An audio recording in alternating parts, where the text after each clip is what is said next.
It's one where you could probably take a pretty good stand against. Yeah. Wouldn't lead them off your tickets, but you could probably get far more value with others. Maybe, yeah, come back with them on a couple saber tickets kind of thing, and just in case you nail everything else, but maybe he is the monster horse that some think he is. He's getting the disrespect that I'll have another did, Yeah. but you're not getting the odds, and I think that's the big difference. That's right. That's right. And I think, you know, well, he could be, you know, very close to Orb as a favorite, obviously. You know, and, so all right, so we'll move on. Number 15, Charming Kitten, 20-1. You know, I gotta say another morning line question: 20-1, a Charming Kitten. No Does way. anybody want to take that? No, and it won't be. Yeah. So we're going to be safe there. 60-1. Yeah, this is one of those again, kind of a make music for me. Was that the name of the horse that came in fourth? Right. It has that feel and look, you know, very consistent sort. As you look at the BRIS ratings, the speed ratings, always in the 90s, almost without fail. Did kind of have that big jump from the Palm Beach to the Bluegrass again, you know, broke that 10+ point criteria. So that's a big knock. But, you know, that late pace, 104, 97, 99, another true. one where they just let him run. Yeah. And if he doesn't mind the off track, could surprise. There are two horses in what we call the absolute shocker 40-1 plusers, bottom of supers. It's this one and Golden Soul we talked about earlier. So I wouldn't lead him off. I wouldn't put him on a lot of tickets, but I wouldn't lead him off the fourth hole in a super. All right. And that would certainly pay well. You could do that. Indeed. All right, so that brings us to the favorite, Orb, number 16 at 7-2. Or my personal favorite horse for a long time, especially coming out of the Fountain of Youth. I thought that was one of the better races run in terms of, even though he had to close, he was still running close enough that all the horses that were running in that race were running faster than they normally would. And he only had an 89 late pace number, but again, that was so almost the opposite of the Wood, where everybody had 100 plus. Nobody had anything higher than an 89 in that race, and he just literally dominated on a track again, surface that doesn't favor his type of off-the-pace running style. Well, that's what really impressed me about him. Is, you watched the Gulfstream meet this year. You had to be near the lead. You really just couldn't come from out of it. And here's a horse that probably wants to close, and they kept him close enough, and he won on tracks that didn't really favor his running style. And you got to hand your hat to him for that. Yeah, and I think he has that. I like Joe Rosario coming up here because he has been nothing but lights out and seems to be dominating here with a ton of confidence in Churchill Downs. That doesn't hurt at all. And if you watch the horse's replays, the other thing you like about this is the ability to really accelerate. I mean, when he comes out of those turns, you can, especially when the camera gets close, you can just watch him. It's almost like he's enjoying dusting the competition. So he's got grit, he's got determination. He's not the highest on numbers, but I think his work got a lot of heart, and I think Shug has trained this one well. Gradual increases, and he just has to move up, another notch here, and he could be a winner. Yeah, he always does that. And I will say, one of the things about Orb, that's been talked about on the backside is that this horse is a bit of a nutcase. He's never been around a crowd of the Derby type. If there's one horse, or that their connections are, I think, really concerned about that, I think this is the horse. So. I don't know what to do with that, but if you're watching the telecast and he's going crazy in the paddock, that might be something to think about. Yeah. They're concerned that he may run his race in the paddock. But don't be worried if he comes up looking a little hot, because that's typical for this horse. That's not unusual. He's done that in both of his races here. Great to know.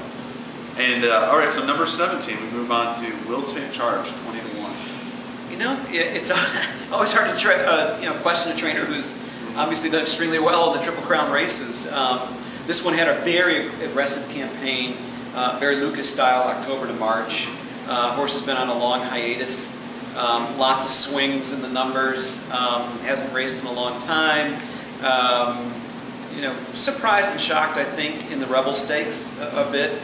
But Super Screener says it just misses so many that you just can't put him anywhere on your ticket. Yeah, it seems like he's just kind of in and out. So if they're nursing something along here, they've got a long layoff, but the numbers aren't too bad on him. No. Would it be a shock if he hit the board? No, but I think there's so many others that share similar numbers and just have, I guess, what I call more conditioning to this point. Right.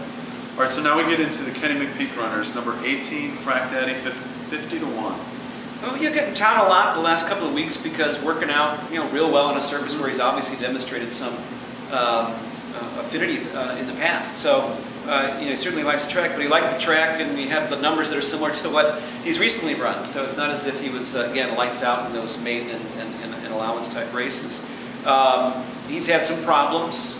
You could excuse maybe the Florida Derby and his prep before that, but you can't excuse too many races. And here's another one where I think is coming into this one a little too fast without the real solid conditioning. Yeah, I think they're trying to make up for lost time with this one. And, yeah, he's a hurry up, and that doesn't usually win the Derby or even make an impact.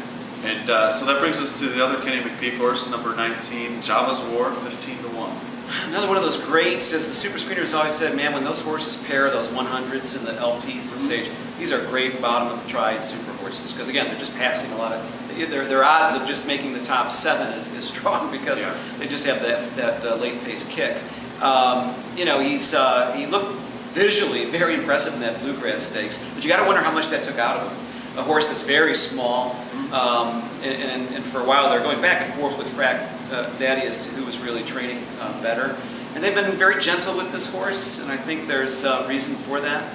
The super screener says, again, you got to play him on the bottom of tickets, but definitely not a strong candidate on the top half. Maybe like another, like you said, make music for me, Dennis Cork, kind of running at the end kind of thing. Yep, exactly. It seems a little fragile for a deep closer, so it may struggle. And again, dirt may not be his best surface. Okay, and so then rounding out the field, we've got number 20, Vijak, 15 to 1. Vijak, screener really likes it because of its race shapes, the fact that in the Gotham and the Wood Memorial, again all in New York, but has done nothing wrong. Second or third to Vijak and Normandy Invasion, a good prep, and then was looking all the best in the Gotham Stakes. So, but the problem is, again, a horse who gets a respiratory issue and has to get on antibiotics coming out of that race. This is not the race where you want to have any hiccups, and that's why Baffert pulled all his horses out. They all had hiccups, right? Mm-hmm. And in this case, he's even been erratic in some of the training at this point, and when we break down on the pier, we'll hopefully verify that. But he's one where that 20 hole also doesn't help, but as a closer, probably doesn't kill him that much. Maybe a little bit on the bottom of your tickets, but I wouldn't go nuts on it. It's a tough one, right? And you just talked about the pairing the big late pace numbers like Java's War, and Vijak does that as well. And so he's got some stamina. I think he surprised a lot of people in the Gotham when he came off the pace and just zoomed by them all. If he's healthy, I think he deserves to be up there. Back to Super Screener, he has him 6th, so he can't be ignored. But the Super Screener doesn't take the temperature of the horse, so we don't really know exactly how healthy this horse is. That's definitely a concern, definitely.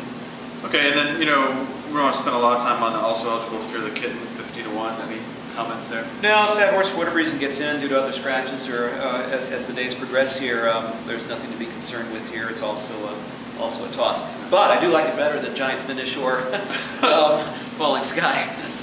All right. Well, okay. So just to kind of put it all together, we talked a little bit about your wagering recommendations, and those are, of course, are available with the Super Screener. Anything you want to kind of share in general about the theme of the recommended wagers and how to crack this nut that is the Derby? It's kind of boiling down to this, which is the Super Screener loves Normandy Invasion and Orb for all of their achievements and meeting all the criteria and doing it solidly. No excuses, training well, off track doesn't hurt. So they look like if you had to just pick 2 horses that you would rotate up and down your exotics and wheel your other favorites on the horses you like, these were the 2 horses I would recommend keying in on.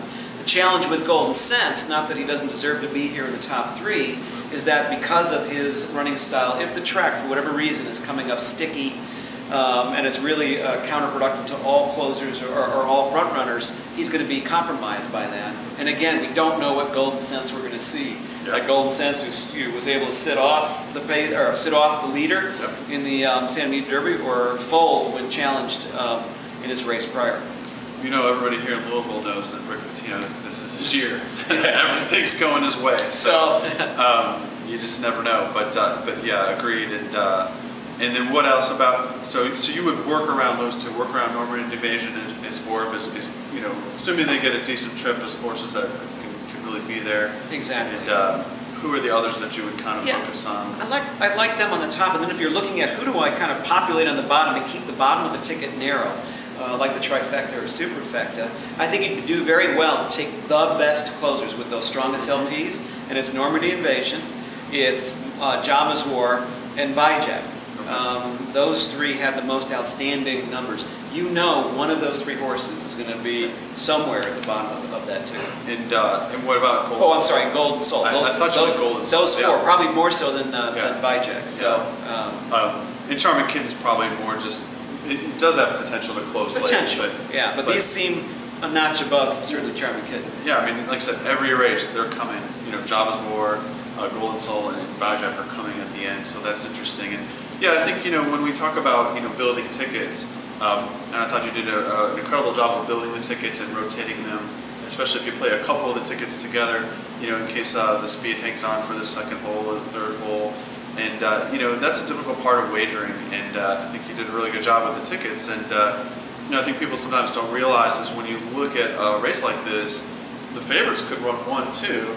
And so Normandy Invasion, or let's say the two that you like, could run 1-2. And like you said, Java's War or Golden Soul runs up for third. You're talking about a $3,000, $4,000, $5,000 trifecta. Easily, yeah. That is, you know, we're sitting here talking about of all the possibilities, we're naming that one. So it can't really be, you know, that far-fetched. Right.